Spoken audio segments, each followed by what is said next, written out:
आज हम बात करने वाले हैं एसबीआई की। अगर आप एसबीआई का डेली चार्ट देखें तो जो ये पॉइंट था, यहाँ से प्राइस अराउंड 20 बार 20 दिन में यहाँ से ऊपर गई है। और हमने लास्ट टाइम भी बोला था कि अगर ये रिट्रेसमेंट लेस देन 20 डेज में नीचे हो जाती है तो ये बेरिश हो जाएगा। अगर आप देखें ध्यान, यहाँ पे 16-15 बार्स में प्राइस ने इस पॉइंट तक तो आ गई थी, लेकिन उसके बाद प्राइस फिर से टाइम पास करने लग गई। इसका क्या मतलब है कि ये जो लेवल है ये इंपॉर्टेंट और स्ट्रॉन्ग लेवल है, और ये 20 डेज से कम टाइम में ब्रेक नहीं हुआ है। अब इसका ये मतलब है ये ओवरऑल एक करेक्टिव मूव है। और इसमें अब हम इसको डिवाइड करके देखते हैं कि आगे क्या पॉसिबिलिटीज है। तो इसको हम 1 आवर के चार्ट में देख लेते हैं। अब 1 आवर में अगर हम आ जाए और इस पार्ट को डिवाइड करके देख ले, तो यहाँ पे हमें दिखेगा कि ये जो प्राइस टॉप से गिरी है ये 1 2 3 4 5 एक इम्पल्सिव फॉल है, जो 5 वेव फॉल है टॉप से। इसको अगर हम और इसमें थोड़ा और डेटा पॉइंट स्टडी करें तो हम एक बार फिबोनाची यूज कर लेते हैं। तो हम यहाँ पे देखेंगे, अगर आप तो आप देखेंगे कि जो वेव 3 है वो 1.6.18 से ज्यादा है। इसका मतलब ये एक एक्सटेंडेड वेव 3 है। अगर आप 1 आवर की बात करें तो इसका ये मतलब होता है जब भी वेव 3 एक्सटेंडेड होता है तो आइदर ऑफ वेव 1 3 और 5 एक्सटेंडेड हो सकता है। और उसके बाद भी आप वेव 5 का टारगेट कैसे निकालते हैं वो भी हम इसमें देख लेते हैं। तो हम वापस एक बार, तो अगर वेव 3 एक्सटेंडेड हो गया है तो वेव 5 मिनिमम जो होता है वो 38% रिट्रेस करती है।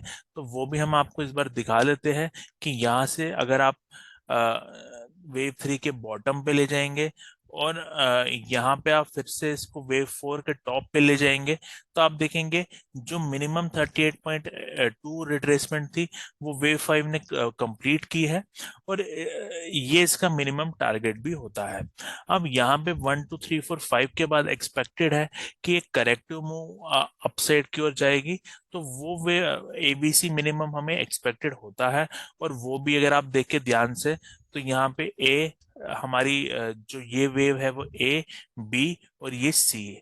तो ये एक रिट्रेसमेंट मूव है, क्योंकि ओवरऑल मूव का जो अभी भी अगर आप देखें तो ये उसके इस पार्ट के इम्पल्स को लेके ये एक उसका करेक्टिव पार्ट है। आई होप ये पॉइंट भी क्लियर है।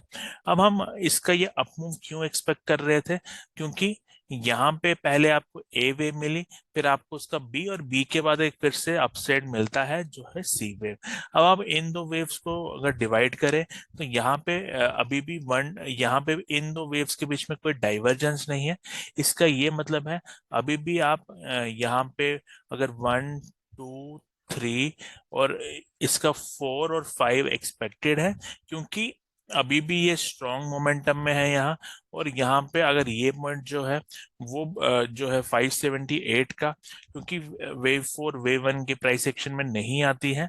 और इसका ये मतलब है कि यहाँ पे जो भी ये करेक्शन है ये इस पॉइंट से पहले खत्म हो जानी चाहिए।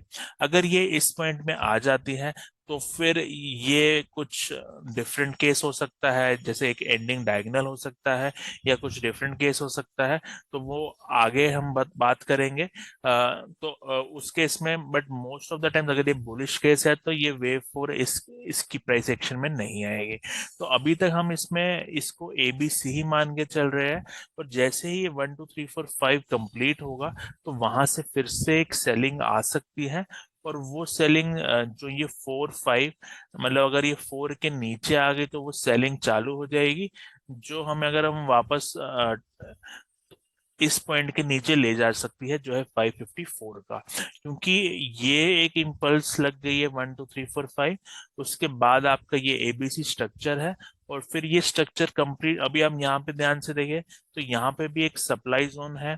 अभी ये सप्लाई जोन में प्राइस आ चुकी है, बट इसको ब्रेक करके ऊपर जाएगी। तो फिर ऊपर एक हमारे पास यहाँ पे भी एक सप्लाई जोन है जो काफी दूर है अभी प्राइस से। तो ये हमें देखना होगा कि ये कहाँ तक जाएगा। तो फिर इसके हम आगे अपडेट करेंगे। बट अभी हमारे पास ये इंफॉर्मेशन है यहाँ पे कि यहाँ से और अपसाइड आ सकती है, अनलेस एंड अनटिल आपका ये जो लो है 568 का ये भी ब्रीच हो जाता है। तो वो फिर शॉर्ट टर्म बेयरिशनेस इसमें आ जाएगी। तो अभी इसमें थोड़ा और अप मूव है, अनलेस एंड वो आता है उसके बाद इसमें कुछ बेयरिशनेस आती है तो उसको आप वापस डाउन साइड की ओर ट्रेड कर सकते हैं। बट शॉर्ट टर्म इसमें अप साइड का प्लान कर सकते हैं। अब वेरी शॉर्ट टर्म में हम आ जाते हैं, जैसे यहाँ पे। तो यहाँ पे भी अभी आप देखेंगे कि इंटरनली भी 1 2 3, जो थर्ड वेव है यहाँ पे उसमें भी 1 2 3 अभी इसमें यहाँ पे करेक्शन के बाद फिर से थोड़ा अपसाइड आ सकता है।